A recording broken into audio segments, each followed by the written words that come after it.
깊고 진한 커피 이야기라는 책에 이런 내용이 나옵니다. 커피의 역사를 보면 에티오피아 고온지대 아라비카가 원산지입니다.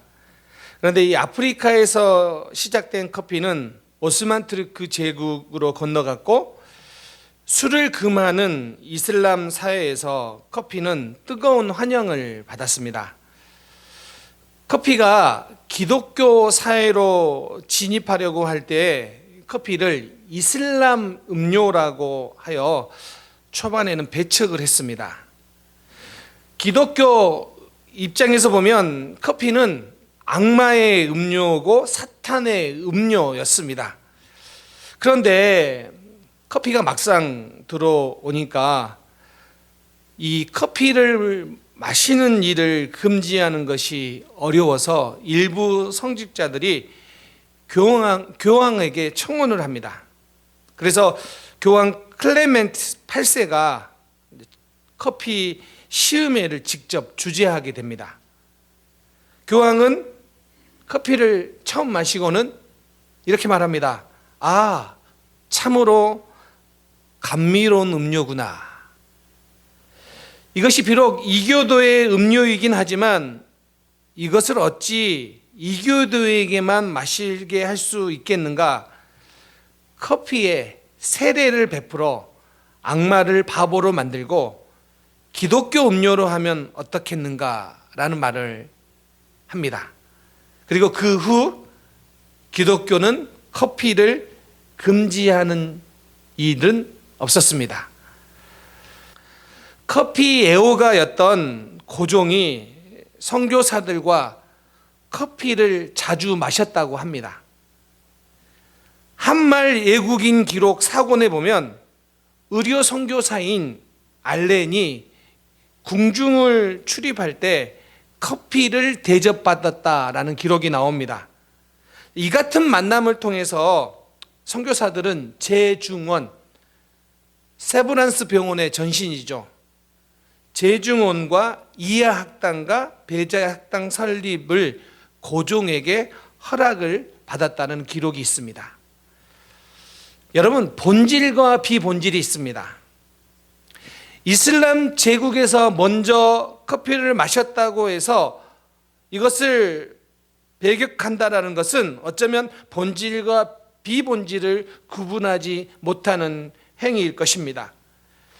요즘 한국 사회의 추세를 보면 교회 내에 카페가 있는 교회들도 아주 많아졌고요.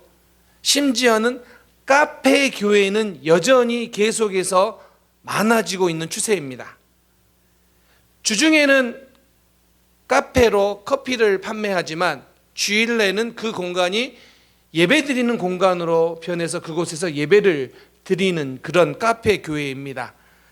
이번 한국 방문 때에 한 후배 목사님이 카페 교회를 하고 있어서 방문을 해서 함께 사역의 이야기를 나눈 적도 있습니다.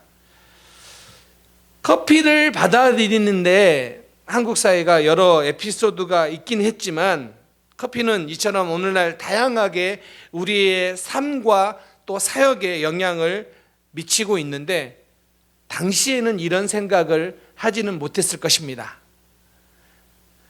오늘 본문에도 한 인물이 나오는데 이렇게 말합니다. 45년 전의 일을 기억하는가? 여러분, 45년 전의 이야기를 끄집어내서 오늘 이 스토리가, 오늘 이 한 장에 가까운 이 스토리가 이어지고 있다는 거예요. 오래전 사건이지만 그 한 사건이 오늘 갈렙이라는 이 인물이 이와 같은 고백을 하고 요구를 하는 그 일들이 있게 됐다라는 것입니다. 실제로 여러분, 우리의 삶에 있어서 어쩔 때는 한 사건이 우리에게 큰 영향을 주기도 합니다. 그때 한 사건, 그 사건 때문에 우리에게 정말 큰 변화가 일어나기도 합니다. 그런 의미에서 오늘 우리는 이 한 사건을 바라보고 우리는 이 사건, 이런 사건들을 어떻게 우리 삶 속에서 만들 것인가, 또 그런 도전이 있기를 원합니다. 13장부터 땅 분배 사건들이 기록되고 있습니다. 13장은 요단 동편의 땅 분배 사건이고 14장부터 오늘 본문부터 이제 요단 서편, 즉 가나안 땅 분배가 시작됩니다. 그러니까 13장은 가나안 땅 동편이기 때문에, 요단 동편이기 때문에 어쩌면 이 땅 정복 전쟁 시작이 일어난 일이잖아요. 그리고 오늘 본문부터가 이제 본격적으로 가나안 땅을 분배하는 그런 일입니다. 기록입니다. 그런데 이제 앞으로도 13장도 마찬가지고 앞으로도 보면 땅을 분배할 때 지파별로 분배를 합니다. 지파별로. 그래서 9지파 반, 지파별로 이렇게 나누는 그런 이야기들이, 기록들이 나와 있는데, 그런데 오늘 14장을 보면 지파의 이야기가 아니라 갈렙의 이야기예요. 게다가 여러분 14장 6절부터 지금 15절까지 읽었는데 짧지 않는 구절에 갈렙의 이야기만 나옵니다. 뒤로 가보세요. 어느 지파는요 짧게 나오는데, 이건 지파도 아니고 한 인물인데도 불구하고 아주 길게 자세하게 나오고, 심지어 45년 전 이야기를 꺼내면서 갈렙의 이야기를 구체적으로 기록하고 있다는 것입니다. 갈렙이 땅 분배받은 이야기가 얼마나 중요하기에 이렇게 첫 시작부터 길게 강조하고 있을까요? 저는 오늘 이 말씀을 통해서 우리의 삶에도 좀 갈렙에게 도전을 받고, 또 우리가 우리 자손들에게 이 이스라엘 백성들이 땅을 물려주던 것처럼 우리의 자녀들에게 우리의 신앙의 유산을 물려줘야 되는데, 그러면 우리가 과연 어떻게 믿음의 모습을 살아야 되는가를 오늘 본문을 통해서 좀 살펴보기를 원합니다. 먼저 갈렙이 기업으로 받은 땅은 어떤 땅이고 어떻게 이곳을 받았는가? 여러분, 갈렙이라고 하면 우리가 잘 알다시피 모세가 12 정탐꾼을 가나안 땅으로 보냈을 때 갈렙과 여호수아만 긍정적인 대답을 했던 사람입니다. 그리고 이 일을 통해서 갈렙은 특별한 약속을 받습니다. 민수기 13장 30절, 갈렙이 모세 앞에서 백성을 조용하게 하고 이르되 우리가 곧 올라가서 그 땅을 취하자 능히 이기리라 하니, 갈렙은 이렇게 이기겠다라고, 능히 이긴다라고 이야기를 합니다. 그런데 반면에 10명의 정탐꾼은 민수기 13장 33절에서 거기서 네피림 후손인 아낙 자손의 거인들을 보았나니 우리는 스스로 보기에도 메뚜기 같으니 그들이 보기에도 그와 같았을 것이니라. 12명이 동일한 곳을 보고 왔는데 10명과 2명의 반응이 달라요. 평가가 달라요. 그런데 누구 말을 믿어야 됩니까? 누구 말을 들어야 됩니까? 이때는요 2명보다는 10명의 대답이 더 믿음직했을 거예요. 그래서 이스라엘 백성들은 이 10명의 말을 더 믿고 밤새도록 통곡합니다. 얼마나 좌절됐으면 이 10명의 이야기를 듣고 밤새도록 통곡하는 이야기가 기록이 나와 있습니다. 이렇게 보면 여러분, 믿음은요 대세나 여론이 아니에요. 어떨 때 믿음의 역사가 일어나느냐? 대세가 그렇게 말한다고 해서 그런 일이 꼭 일어나거나 요즘 추세, 시대의 흐름이 그렇다고 해서 그것이 진리가 아니라는 거예요. 하나님의 말씀은 시대의 흐름을 거스르기도 하고요, 하나님의 말씀은 더 많은 사람들이 말하는 것을 거스르기도 합니다. 단 2사람, 그 2사람의 이야기가 하나님께서 역사하시는 이야기가 됐다라는 거예요. 그러면 오늘 우리는 이 2사람이 어떤 이야기를 했고 어떤 모습을 보여주는지를 봐야 됩니다. 이 사건 이후에 이제 당시 40살이었던 갈렙이 45년이 지나 85세가 되었습니다. 그리고 이제 이렇게 말합니다. 45년 전에 하나님께서 모세를 통해 약속하신 그 땅을 이제 달라고 말합니다. 그리고 갈렙이 요청한 그 땅은 헤브론 땅입니다. 그런데 여러분, 이 헤브론 땅은 그러면 좋은 땅이었을까요? 헤브론 땅은요, 아낙 사람들이 살고 있는 곳이에요.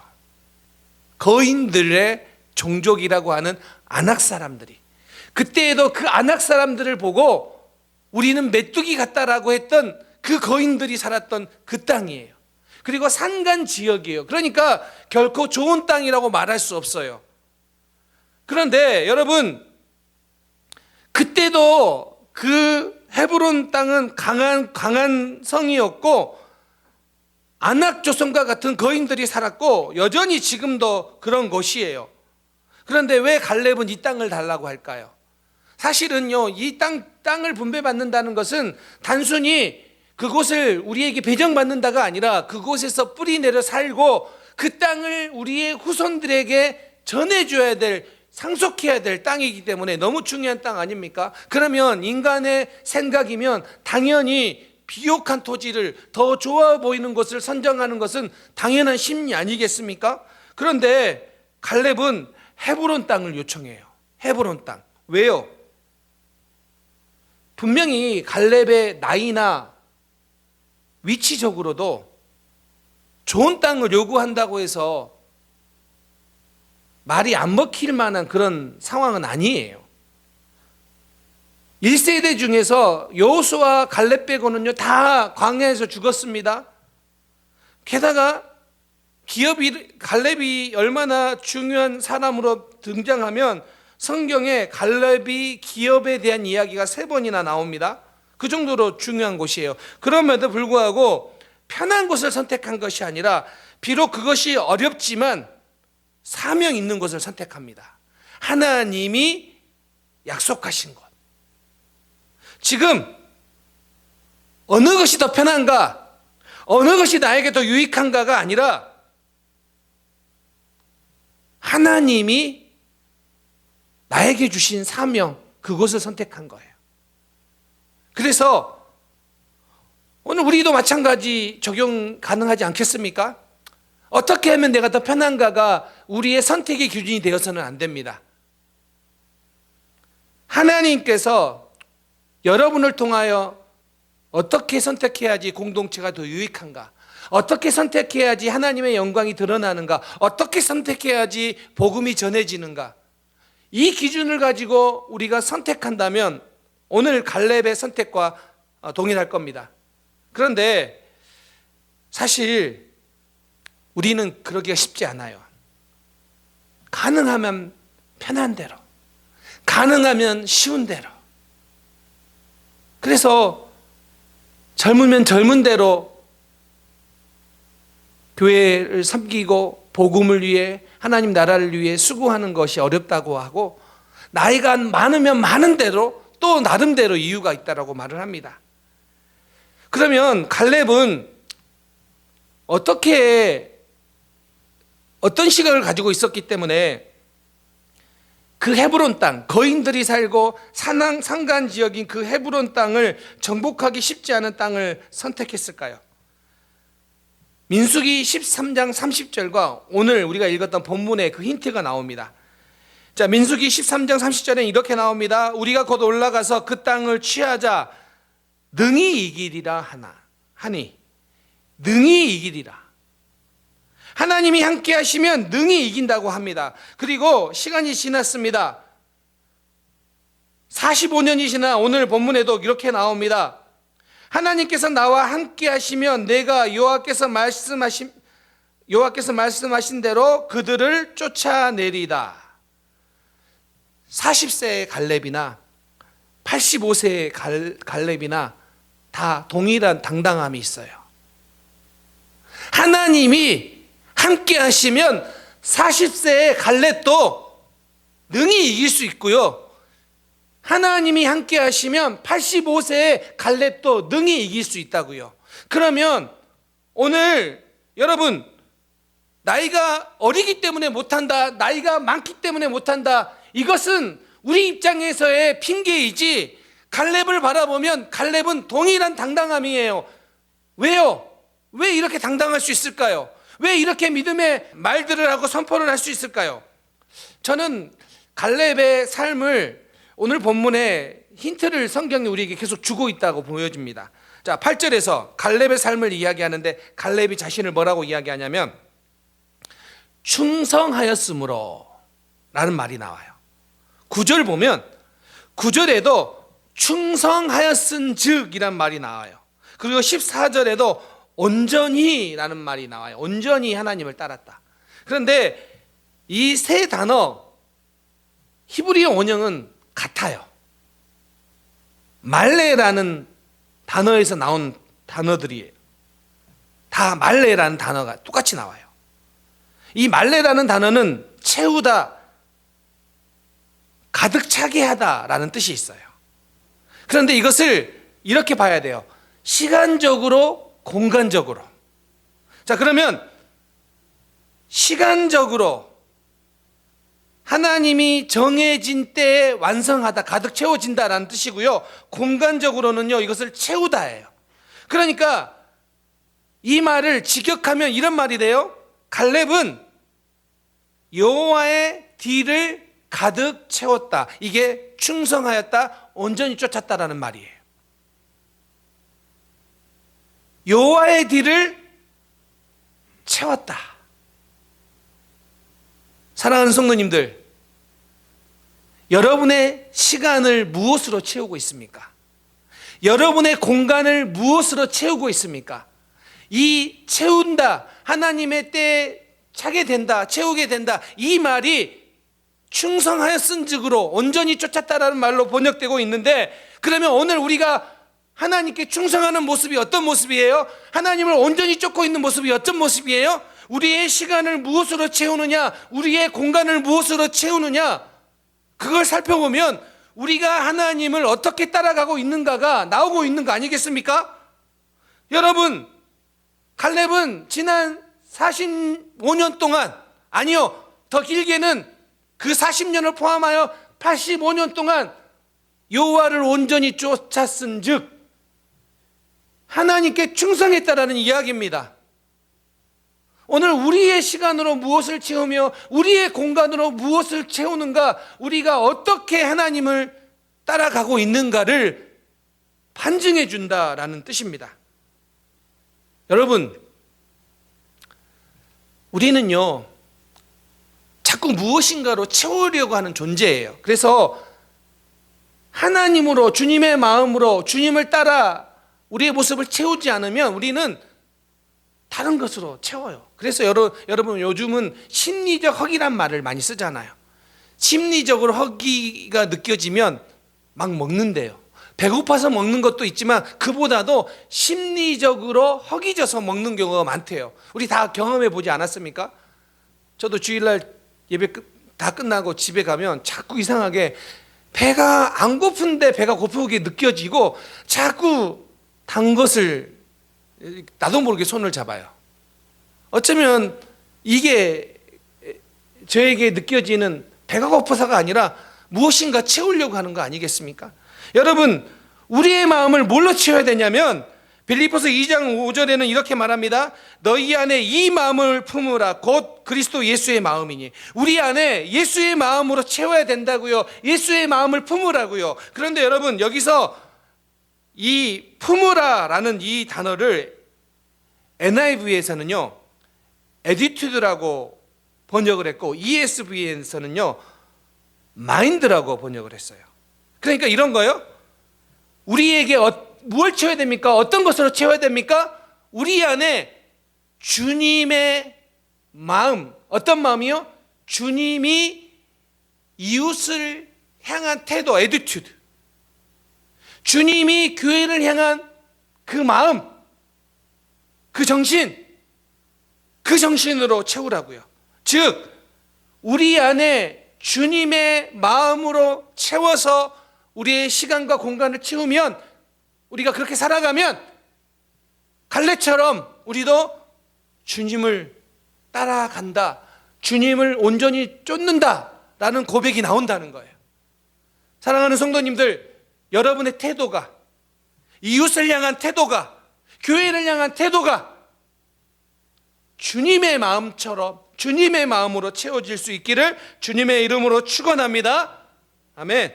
두 번째, 갈렙은 이렇게 땅을 분배를 받았고요. 여호수아가 또 땅을 분배받은 사건이 19장에 나옵니다. 14장의 시작이 갈렙이었다면 이제 땅 분배 끝 19장인데요. 19장의 가장 마지막은 누구 이야기냐면 여호수아의 이야기예요. 여러분, 이게 참 신비롭지 않습니까? 땅 분배의 시작이 갈렙이었고 땅 분배의 끝이 여호수아라고요. 하나님께서 갈렙과 여호수아에게 특별한 은혜를 주셨다라는 뜻입니다. 여러분, 이게 매우 의미심장한 이야기 아닙니까? 지금까지 여러분 보세요. 하나님께서 약속하신 정탐꾼, 다른 보고를 했던 이 두 명의 정탐꾼이 땅 분배를 받을 때 처음 시작과 마지막으로 분배받고 있다라는 거예요. 근데 여호수아가 리더이기 때문에 땅을 분배받은 게 아니에요. 자, 지금까지 땅을 분배하는 사람은 누구였습니까? 여호수아, 제사장 엘르야살과 각 지파의 대표가 나와서 제비 뽑아서 땅을 분배했어요. 자, 그런데 여호수아 19장 49절에 보면 여호수아는 이스라엘 자손에게서 땅을 받았다는 기록이 나옵니다. 리더기 때문에 땅을 분배받은 것이 아니라, 그가 지도자이기 때문에 땅을 분배받으신 것이 아니라 19장 50절에 여호와의 명령대로 땅을 분배받습니다. 물론 성경에 보면 하나님이 여호수아에게 땅 약속한 기록은 없습니다. 자, 그럼에도 불구하고 하나님께서 갈렙과 여호수아 이 두 사람을 이렇게 특별하게 가나안 땅에 들어가게 한 것, 그 약속을 땅 분배의 약속까지 함께 포함한다고 봐야 됩니다. 자, 그런데 여러분, 여호수아가 땅을 분배받은 곳이 어디냐면 이렇게 기록이 나와요. 에브라임 산지에 있는 딥낫세라라고 기록하고 있습니다. 딥낫세라. 그리고 나중에 여호수아는 나이가 들어서 죽고 딥낫세라에 묻히게 됩니다.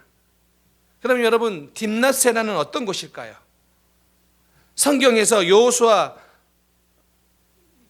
19장과 24장 딱 두 번만 나오는 지역이에요. 정확하게 어디인지 학자들마다 조금씩 이해의 차이가 있기 때문에 저는 어떤 거라고 말하고 싶지 않지만, 그런데 우리가 알 수 있는 성경이 우리에게 가르쳐주는 딥낫세라는 이런 곳이에요. 자, 19장 50절에 보면 이렇게 나옵니다. 여호와의 명령대로 여호수아가 요구한 성읍 에브라임 산지 딥낫세라를 주매 여호수아가 그 성읍을 건설하고, 자, 딥낫세라를 주었는데 그 성읍을 여호수아가 건설했다라고 나옵니다. 그런데 이 건설하라는 단어가 히브리어로 원형이 바나예요. 그런데 이 바나는 짓다 혹은 재건하다라는 뜻이에요. 그러면 여호수아가 분배받은 땅은 완성된 도시가 아니었다라는 뜻이에요. 여호수아가 그곳을 나중에 건설했다고요. 그러면 그곳은 여호수아가 받은 그 땅은 누구나 부러워할 만큼 좋은 곳이 아니라 수고하고 땀 흘려야 될 곳으로 받았고, 그 받은 곳을 끝까지 재건했다, 건설했다라는 뜻이에요. 갈렙이나 여호수아에게 하나님이 특별한 은혜를 주셨지만 그들은 더 편한 곳, 더 쉬운 곳을 찾은 것이 아니라 사명의 곳을 찾았고 끝까지 그 사명을 감당했습니다. 그래서 여호수아도 끝까지 그 리더로서의 모습을 잘 보여주고 있습니다. 이제 여러분, 이 두 사람의 이야기를 오늘 우리가 들었습니다. 나눴습니다. 갈렙으로 시작했던 땅 분배의 이야기가 여호수아로 끝난다. 가데스 바네아에서 두 명의 정탐꾼만 신실한 보고를 했던 이 두 사람에게 하나님이 시간이 많이 지났는데 어떤 은혜를 주셨는지를 먼저 볼 수 있습니다. 여러분, 우리가 이걸 기억해야 됩니다. 사람들은 잊어버릴 수도 있지만 하나님은 기억하고 계세요. 시간이 많이 지나지만 하나님은 기억하고 계세요. 그래서 여러분, 우리는 잊지 않아야 됩니다.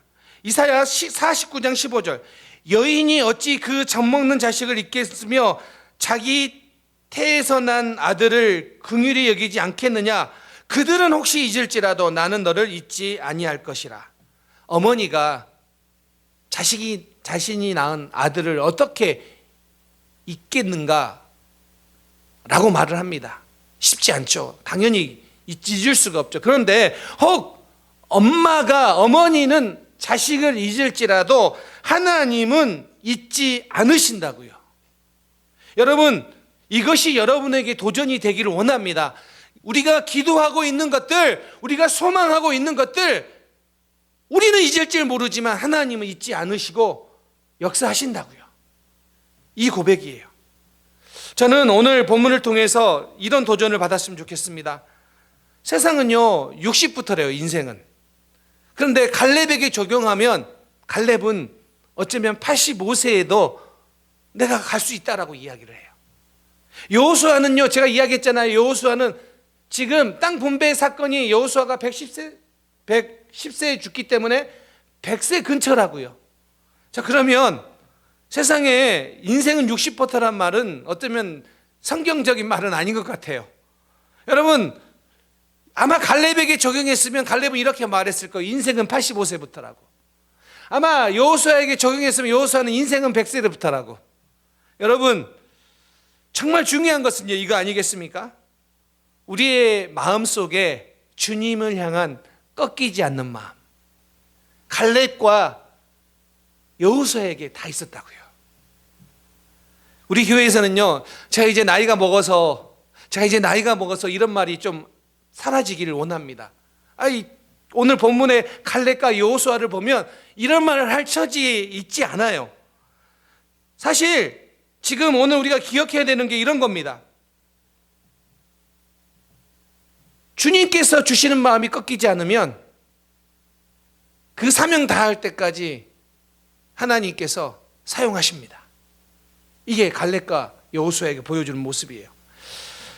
한국에 갔더니 많은 동료 목회자들이 그런 말을 하더라고요. 이민교회 사역하느라 수고가 많습니다. 그래서 하도 그런 말을 많이 하니까 옆에 친한 제 친구 목사님이 저에게 그런 질문을 하더라고요. 이민교회는 뭐가 다르길래 힘이 들지? 그렇게 묻더라고요. 이민교회는 뭐가 달라서 저렇게 힘이 들다고 말하고 자기도 궁금하다라는 거예요. 제가 그렇게 대답했습니다. 그래요. 제 친구니까 사실은 반말했겠죠. 그래요. 이민교회가 힘들대요. 제가 이런 말 하니까 그 친구도 눈이 동그래지는 거죠. 저는 잘 모르겠습니다. 사실 제가 이민교회를 섬긴 지가 이제 만 19년 됐고 이제 곧 20년 차로 넘어가는데 이민교회이기 때문에 특별히 더 힘들다? 사실 잘 모르겠어요.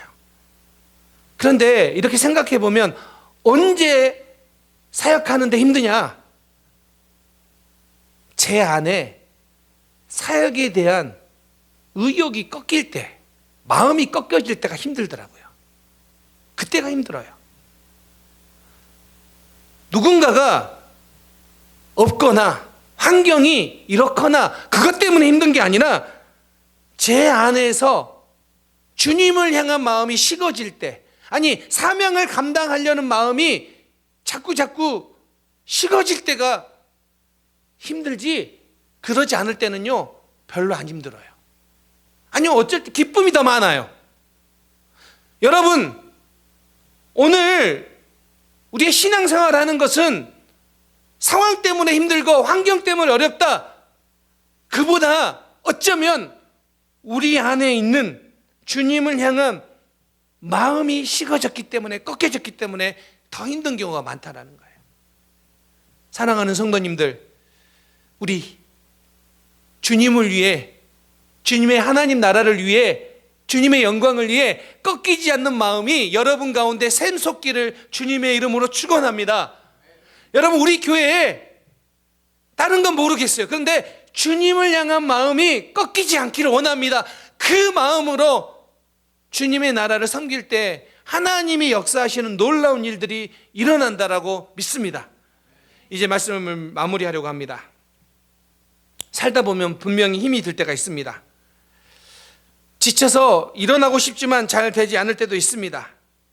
그런데 그때 우리가 구해야 되는 게 주님의 은혜 때문에 내 삶에 꺾이지 않는 마음이 있게 해 주옵소서 라고 기도해야 될 줄 믿습니다.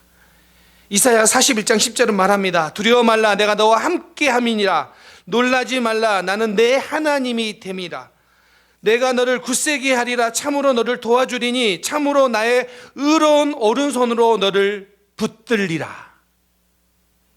베드로전서 5장 7절, 너희 염려를 다 주께 맡기라. 이는 그가 너희를 돌보심이라. 주님께서 우리를 돌보시고 주님께서 우리를 붙잡아 주시고 우리의 힘 주시기 때문에 우리의 마음은, 우리의 사역은 꺾이지 않습니다. 이 고백이 우리의 고백 되기를 원합니다. 여러분, 신앙생활에 시험이 없는 신앙생활은 없습니다. 우리가 어려움을 겪고 어려움 때문에 자주 낙심하는 것은 은혜를 적게 받아서가 아니라 받은 은혜를 쉽게 잊어버리기 때문입니다. 잃어버리기 때문입니다. 은혜를 적게 받아서 내가 자꾸 이렇게 어렵나가 아니에요. 사실은 더 많은 경우에 받은 은혜를 잃어버려요. 너무 쉽게. 빼앗겨버려요. 너무 쉽게. 사랑하는 성도님들, 주님께서 여러분의 마음을 만져주시고 여러분에게 은혜 주심을 여러분 기억하고 그 은혜를 잘 간직하고 잘 유지하여서 이 땅 살아가는 동안에 주님이 우리에게 승리를 경험하게 하시는 그 일들을 경험하고 그런 일들이 여러분 가운데 일어나기를 원합니다. 그리고 그런 신앙의 모습이 여러분의 자녀들에게 유산으로 물려지기를 원합니다. 갈렙에 꺾이지 않는 마음, 여호수아에 꺾이지 않는 마음이 우리 성도님들의 마음이요, 그것이 우리 자녀들에게도 신앙의 유산으로 물려지는 그러한 역사가 일어나기를 주님의 이름으로 축원합니다.